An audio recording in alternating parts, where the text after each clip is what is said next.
Set in the late 1700s, Assassin's Creed III Liberation introduces us to the first female lead protagonist of the series. At the time of its release, it was really impressive to see a fully fledged Assassin's Creed title running on a handheld, and although the game will not win any rewards for its story, it more than makes up for it by introducing some new mechanics that also take advantage of the Vita's unique setup. Liberation puts more emphasis on the social stealth aspect of the series by bestowing Evelyn with the ability to swap out 3 different personas, one being the slave, the other a lady, and finally the assassin. Each persona offers different pros and cons when approaching each situation and manages to mix up the AC formula enough to justify the change. What is genuinely surprising and impressive is that AC3 Liberation really does feel like a proper Assassin's Creed game. The platforming and free running make the move intact, the combat is as fun as ever, even if it's not as finely tuned as the more recent console releases, and despite the shortcomings with the story and a few technical issues aside, this is one you should definitely add to your list. Releasing as a launch title for the system, Wipeout 2048 is one of the finest racing titles available on the Vita. Everything you would expect from the series is present, with a vast amount of vehicles and tracks. This version of the game offers the best of the series wherever you might happen to be, with its single player mode branching off whilst progressing, giving the player a bit more freedom in what to tackle next. Winning races will earn you points that can then be used to unlock new vehicles and other content such as weapons. Graphically, Wipeout 2048 brings the Vita to life with its immense range of colour and special effects that light up the fast-paced action, and despite its portable nature, the game manages to play the same as it does on the PS3. Also taking advantage of the Vita's feature set, it is possible to use motion controls as an input method, but I myself have never really been fond of it, and thankfully it is not shoved in your face like other titles on the system. If you're looking for a more realistic driving experience on the Vita, I would recommend Ridge Racer or Need for Speed, but when it comes to flat out fun, Wipeout is where it's at.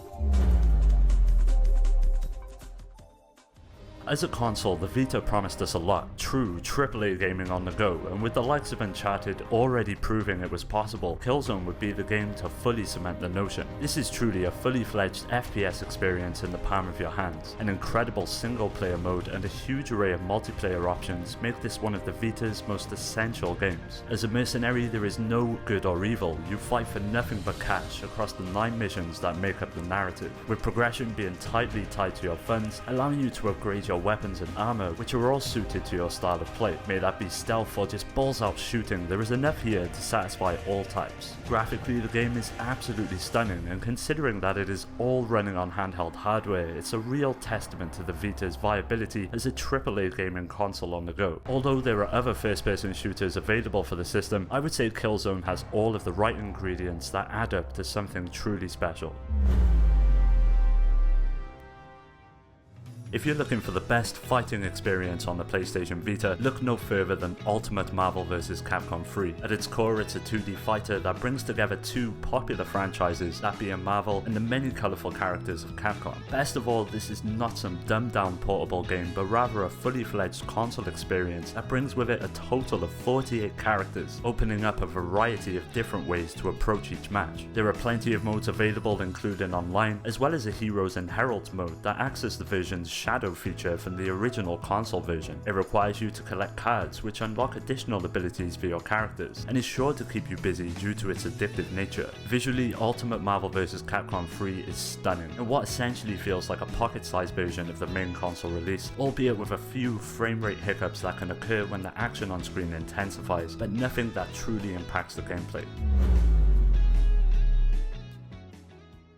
Uncharted Golden Abyss is everything you could expect from a handheld version of the series. It manages to remain faithful to its counterpart and offers an immersive adventure from the perspective of Nathan Drake as he is plunged into the world of treasure hunting once again. Visually, the game does take a slight hit due to the limitations of the hardware, but what it manages to display is nothing short of amazing. Each environment feels alive, with vistas that stretch off into the distance and set up a believable world in which the events revolving around the characters play out. Gameplay wise, at first the controls can honestly feel a bit spongy, and in my opinion the forced touchscreen segments do nothing to help this aspect of an otherwise enjoyable experience. Looking past the gimmicky touchscreen nonsense, you will soon feel right at home as you progress through the story, with everything becoming second nature, especially to fans of the previous games in the franchise. Also known as Gravity Days in Japan, Gravity Rush is an action-adventure game brought to us by Japan Studio. Originally a PlayStation 3 project, it was later moved to the Vita in order to take advantage of the unique hardware features it offers. The game is built around the mechanic of manipulating gravity, which allows you to traverse the world in a number of ways. It can be used to fly through the air, walk on walls, and engage enemies, which opens a lot of options when it comes to both combat and exploring. You take control of Kat alongside her feline friend Dusty, who has bestowed this power upon her. Set in the fictional city of Hexville, it is your job to overcome the strange monsters known as the Nebi, who are taking over the town and harassing the people. Taking an open world approach to its design, you are free to tackle many different types of missions as you progress. With many different cities that make up the world, there is plenty to do. Upon its release, the game was truly special and a real showcase for the Vita's capabilities, and with it now available on the PS4 as well, there has never been a better time to jump into this adventure. Developed by Falcom and also released for the PlayStation 4, Ys 8 is an action role-playing game revolving around a cast of characters solving the problems of a mysterious island. With a surprising amount of twists and turns throughout the narrative, the story is one of the standout aspects of the game and manages to convey the many different sides of all the characters involved. Gameplay-wise, battles take place in real time, and in my opinion, this is where the game truly shines. You have a choice of several characters, all with their own fighting styles, and are able to switch between them on the fly, opening up a load of opportunities in each battle. With the enemies as varied as the island they inhabit, there is a lot to come across within the game, and even if the English translation leaves a little bit to be desired, it is still another outstanding entry in a franchise that has spanned decades. I'll start things off with the one major drawback to the PlayStation Vita version of this game, Peace Walker. I know it's a bit of a pain it's not included with the release, but thankfully it's still available on the PlayStation Store and playable on the Vita, but still it's a bit of a missed opportunity. Instead, what you do get is two of the best games of the previous generation, remastered in stunning HD and redesigned specifically for the Vita. The controls, while not as comfortable as the home console version, are very well implemented, and the use of touchscreen mechanics is not something that feels tacked on or gimmicky, rather something that adds to the actual gameplay and furthers the way in which they interact with the game. Possibly, like yourself, I am a huge fan of the Metal Gear series, and having the option to take two of the best entries in the franchise on the go is a proposition I would not pass on. If you're looking for an immersive, story-driven adventure, the Metal Gear Solid HD collection has it all.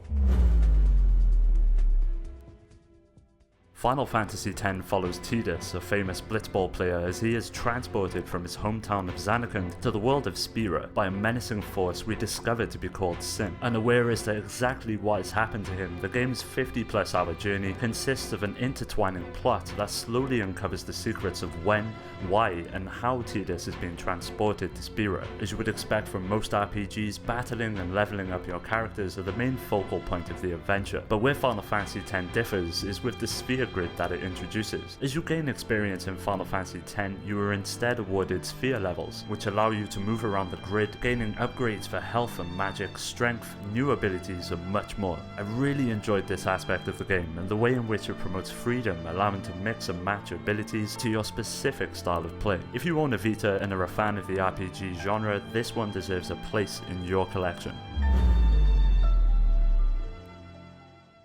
Persona 4 Golden is a re-release of the same adventure that brings along more areas and story arcs for the player to explore. Essentially an RPG with the emphasis of the adventure portraying the relationships between several high school students and how they deal with the mysterious events happening around them. For me, the most enjoyable aspect of the game is its narrative that introduces us to an incredible cast of characters and presents one of the more unique stories I've encountered. As you would expect with Persona 4 being an RPG, a pretty robust and enjoyable battle system is in place that revolves around the use of personas and the fusion of different types in order to forge superior allies. But it doesn't stop there, as your actions with friends outside of battle will also affect your capabilities via social links that also manage to play a big part in the game and its progression. Graphically, for a remastered PS2 game, everything looks very well presented, with a certain charm that many have come to know and love from the Persona series.